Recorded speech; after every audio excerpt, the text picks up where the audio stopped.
रात के अंधेरे में शहर की एक सुनसान गली में चीखों की आवाज गूंज उठती है। एक तरफ मन्नत घबराई हुई खड़ी है, दूसरी तरफ कुछ गुंडे उसके करीब आते जा रहे हैं। मन्नत की आंखों में डर है, लेकिन उसकी आंखों से ज्यादा किसी की निगाहें जल रही हैं, ऐश्वर्या की। एक झलक में ऐसा लगा जैसे कोई तूफान अपनी ताकत से उन गुंडों को उड़ाकर फेंक देगा। ऐश्वर्या, जिसने अपनी जिंदगी की सबसे बड़ी कुर्बानी हाल ही में दी थी, अपना लिवर डोनेट करना, आज फिर किसी और की जान बचाने आई थी। उसने सोचा नहीं, बस दौड़ पड़ी। मन्नत, पीछे हट!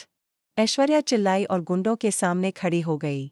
उसका एक एक वार जैसे किसी ट्रेंड फाइटर से कम नहीं था, लेकिन तभी एक गुंडे ने उसके पेट पर जोर से लाठी मारी, वही जगह जहां ऑपरेशन हुआ था, जहां टांके अभी भी पूरी तरह से नहीं सिले थे। ऐश्वर्या वहीं गिर गई, खून बहने लगा।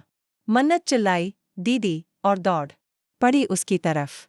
हॉस्पिटल में हाहाकार श्रुति जो पीछे से आ रही थी, उसने देखा ऐश्वर्या बेहोश पड़ी और मन्नत उसे गोद में उठाने की कोशिश कर रही है। किसी तरह दोनों मिलकर उसे हॉस्पिटल लेकर जाती है। रास्ते में मन्नत खुद को कोसती रहती है, अगर मैं आज बाहर न निकलती तो दीदी ऐसी हालत में न होती। डॉक्टर उसे इमरजेंसी में ले जाते हैं। मन्नत और श्रुति दोनों दरवाजे के बाहर सांस थामे खड़ी होती है। डॉक्टर बाहर आती है, चेहरा गंभीर। जिस जगह चोट लगी है, वहीं हाल ही में लिवर ट्रांसप्लांट हुआ था। हमें तुरंत ऑपरेशन करना होगा, लेकिन उसके शरीर में ब्लड बहुत कम हो चुका है। श्रुति आगे बढ़ती है, मैं ब्लड देती हूँ, मेरा ग्रुप वही है। मन्नत चौंक जाती है, तुम्हारा ग्रुप भी वही? लेकिन तुम्हें कैसे पता? श्रुति एक पल के लिए चुप हो जाती है। बस ऐसे ही। विक्रांत की जिज्ञासा दूसरी तरफ विक्रांत को इस पूरी घटना की जानकारी मिलती है। वह हॉस्पिटल पहुंचता है, लेकिन उसे देखते ही श्रुति अजीब सी बेचैनी महसूस करती है। विक्रांत की आंखों में सवाल है, और अब शक गहराता जा रहा है। ऐश्वर्या ने हाल ही में लिवर डोनेट किया, और तुमने लिवर पाया। इतनी बड़ी बात मुझसे छुपाई क्यों? विक्रांत श्रुति से सीधा सवाल करता है। श्रुति जवाब देने से बचती है, आप डॉक्टर नहीं हैं? ये मेडिकल बातें हैं, समझ नहीं आएंगी। लेकिन विक्रांत ठान चुका है। वह हॉस्पिटल रिकॉर्ड्स खंगालता है, और वहीं उसे एक नाम मिलता है, जन्मदाता की जगह लिखा है, अननोन। अगर ऐश्वर्या तुम्हारी बहन नहीं, तो फिर ये अननोन कनेक्शन क्या है? सच की पहली परत मन्नत जब घर लौटती है, उसे ऐश्वर्या का एक पुराना डायर मिलती है, एक डायर जो किसी ने कभी नहीं पढ़ा था। उसमें लिखा होता है, मैंने जो गलती की, उसकी सजा मैं अकेले भुगतूंगी। श्रुति को मैंने जन्म दिया था, लेकिन मैंने उसे अनाथालय भेज दिया। मेरी ही बेटी है वो, मेरी ही लिवर उसे मिली।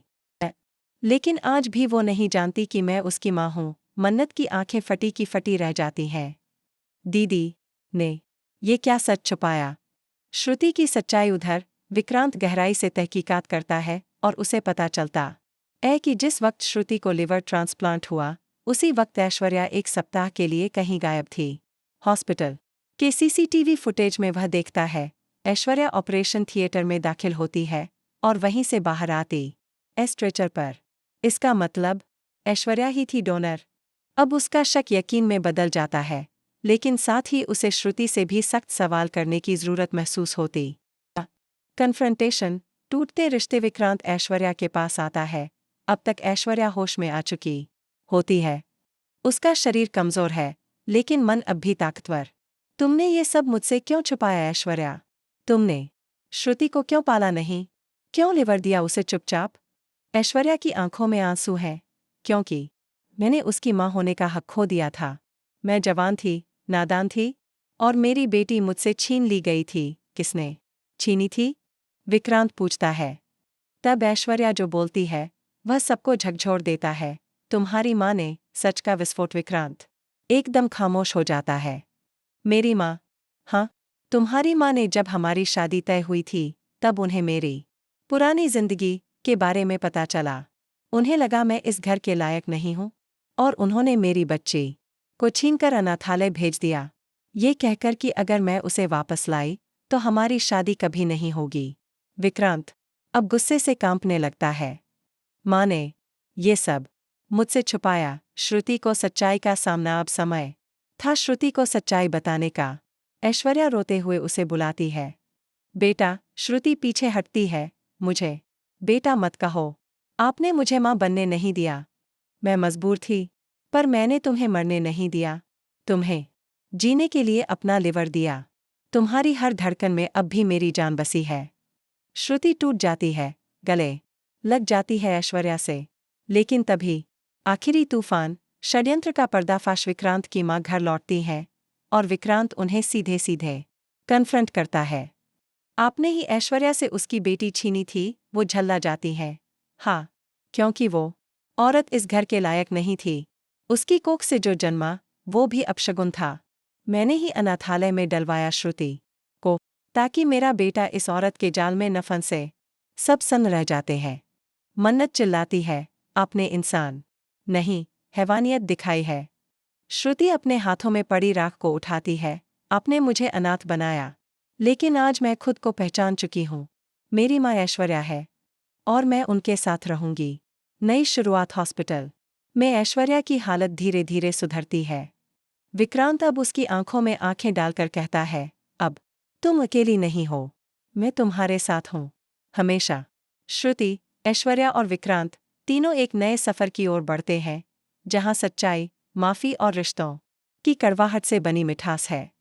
लेकिन तभी हॉस्पिटल की कॉरिडोर में एक साया दिखता है।